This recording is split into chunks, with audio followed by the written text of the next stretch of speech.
మీ గతాన్ని బట్టి మీ భవిష్యత్తును కొలవకండి.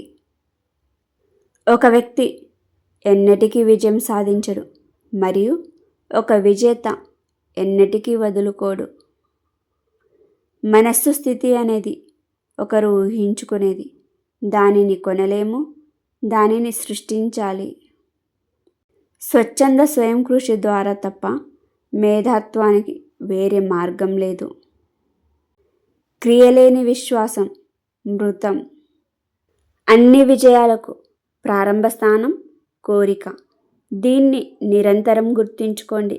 బలహీనమైన కోరికలు బలహీనమైన ఫలితాలను తెస్తాయి.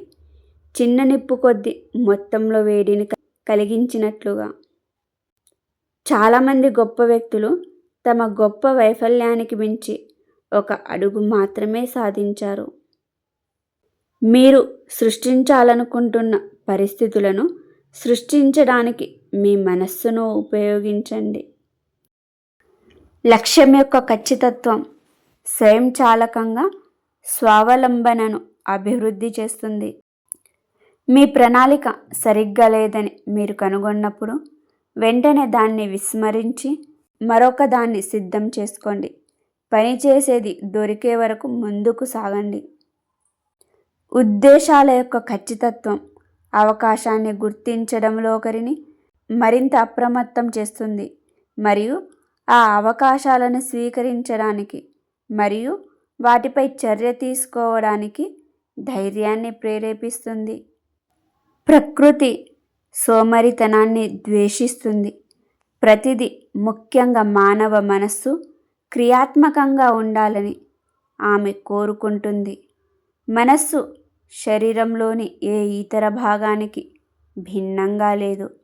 మీరు దానిని ఉపయోగించకపోతే అది క్షీణించి ఎవరైనా మిమ్మల్ని నెట్టగలిగే స్థాయికి చేరుకునే వరకు వాడిపోతుంది.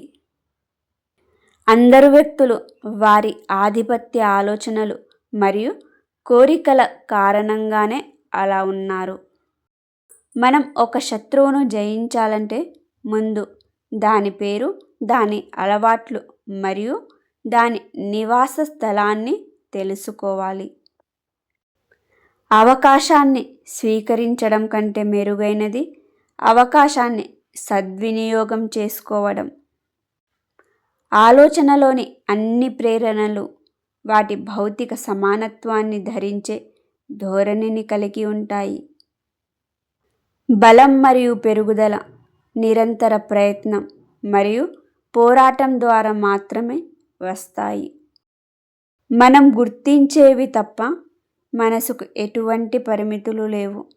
పేదరికం మరియు సంపద రెండు ఆలోచన యొక్క సంతానం. విజయస్పృహ ఉన్నవారికి విజయం వస్తుంది.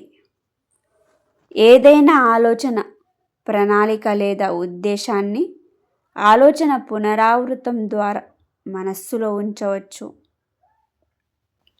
మీ కోరికలు తగినంత బలంగా ఉన్నప్పుడు మీరు సాధించడానికి మానవాతీత శక్తులను కలిగి ఉన్నట్టు కనిపిస్తారు.